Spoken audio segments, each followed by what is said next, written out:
Hello, আসসালামু আলাইকুম। আশা করি সকলে ভালো আছেন। আজকে আমরা মূলত আপনার এই যে ন্যাশনাল যে ইকুইপমেন্ট আইডেন্টিটি রেজিস্টার যেটা আছে এনইআইআর, আমরা মূলত এনইআইআর এর সম্পর্কে আজকে জানবো।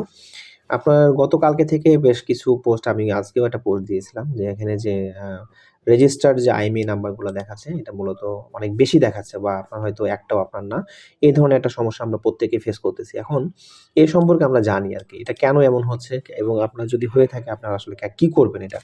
দেখেন, আপনার হচ্ছে এখানে যে ডাটাগুলো আসছে, আইএমইআই নাম্বার যেটা আসছে, এই আইএমইআই নাম্বারটা হচ্ছে মূলত আপনার প্রত্যেকটা অপারেটর যারা আছে, গ্রামীণফোন বলেন বা এয়ারটেল, রবি, টেলিটক বা অন্যান্য যে অপারেটরগুলো আছে তাদের কাছ থেকে মূলত আইএমইআই নাম্বারগুলো নেওয়া হয়েছে। এটা কিভাবে নেওয়া হয়েছে? এটা নেওয়া হয়েছে মূলত হিস্টোরিক ডেটা থেকে। অর্থাৎ একটা অপারেটর যখন থেকে বাংলাদেশে তাদের কোম্পানি চালু করেছে, তখন থেকে শুরু করে আজকে পর্যন্ত অর্থাৎ যেদিন হচ্ছে তাদের কাছ থেকে ডেটাটা নেওয়া হয়, ১৫ তারিখ পর্যন্ত যেটা বলা হয়েছিল ডিসেম্বরের, সেদিন পর্যন্ত প্রায় তারা ৩ বিলিয়ন সংখ্যক ডেটা আপনার হচ্ছে যে প্রোভাইড করছে।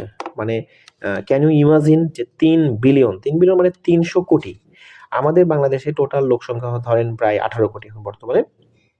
১৮ কোটি লোকের জন্য তারা ডাটা দিয়েছে ৩ বিলিয়ন ৩০০ কোটি সংখ্যক আইএমইআই নাম্বার দিয়েছে। এখন ৩০০ কোটি আইএমইআই নাম্বার আপনি যদি নরমালি হচ্ছে ৩০০ কোটিকে ১৮ কোটি দিয়ে মানে ভাগ করেন তাহলে কিন্তু প্রায় ১৭ টাই আসে। ১৬.৬৭ মোটামুটি আসে। মানে ধরেন আপনি ১৭ টা করে ভাগে পড়বে গড়ে আরকি। তো ওই হিসাবে কিন্তু আমি হচ্ছে যে মোটামুটি ভাগে পাইছি, গড়ে অনুযায়ী পাইছি বলা যায়। কিন্তু আসলে টেকনিক্যাল কি বলতেছে দেখেন আমি কিন্তু জানি না। আমি ধরেন মোবাইল সেট যেটা এটা ২০০৮ সাল থেকে ব্যবহার করি হ্যান্ডসেটগুলো আমি। তো সেই সময় কিন্তু ভোটার আইডি কার্ড দিয়ে মোবাইল হ্যান্ডসেট নেওয়ার কোনো উপায় ছিল না। কিন্তু তারপরেও তারা নিত। মানে ভোটার আইডি কার্ডটা নিত আরকি, নাম্বারটা নিত। জাস্ট দিলে নিয়ে রাখতো আরকি।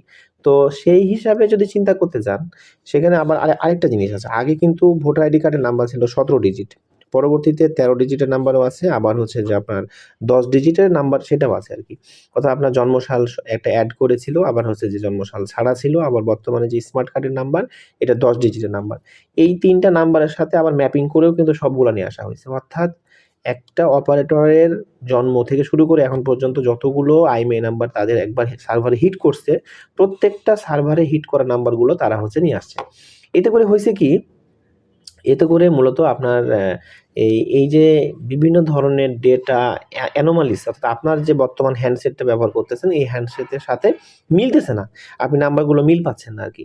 এখন ধরেন আমি এখানে যে নাম্বারগুলো আছে আমার একটাও আমার মনে হচ্ছে না। এখন হয়তোবা আমি জানি না যে আমি ধরেন ২০০৮ সালে যে হ্যান্ডসেটটা ব্যবহার করছি, ওই ৮ সালের হয়তো আপনার হচ্ছে আইএমইআই নাম্বারটা এটা ছিল। আমি ধরেন ২০১৩ সালে আবার ফোন একটা কিনছি আমি। এখন ২০১৩ সালে যে ফোনটা কিনছি, ওই ফোনটা হয়তো আইএমইআই নাম্বারটা হয়তো ছিল এটা। এবং দেখেন প্রত্যেকটা স্লটের জন্য আলাদা, আলাদা করে আইএমইআই নাম্বার আসবে। আপনি যতগুলা মানে মোবাইলের সিম ব্যবহার করবেন, প্রত্যেকটা সিমের জন্য কিন্তু আলাদা, আলাদা করে আপনার আইএমইআই নাম্বার আসবে।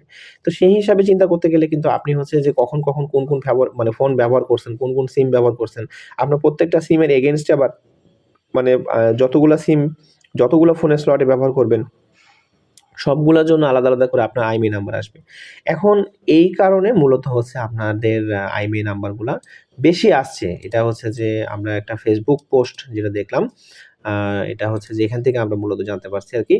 আ ফায়েজ তায়েব আহমেদ উনার Facebook পোস্ট থেকেই হচ্ছে যে এটা জানতে পারলাম আরকি যে আমাদের দেখেন এখানে বলছে কি যে অপারেটরের কাছ থেকে প্রায় ৩ বিলিয়নের বেশি ডেটা সেট পাওয়া গেছে আরকি।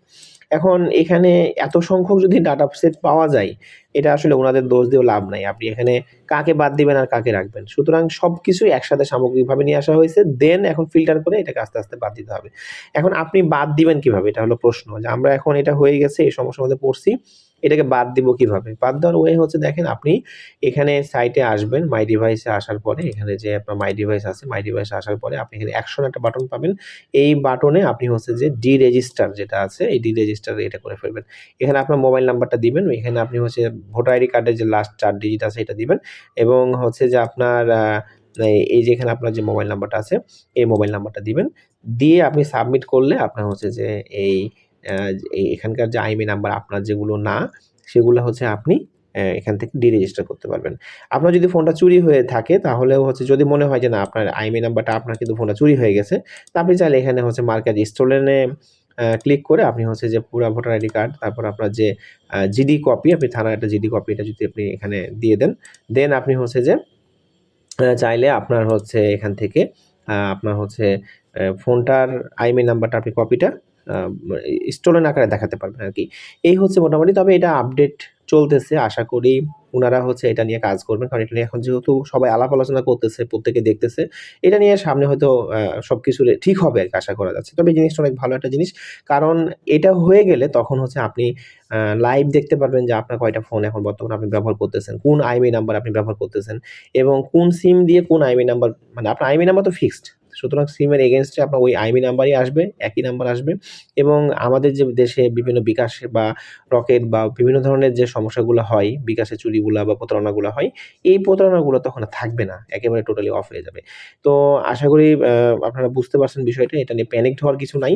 ভালো থাকবেন সবাই, সুস্থ থাকবেন সবাই। আসসালামু আলাইকুম।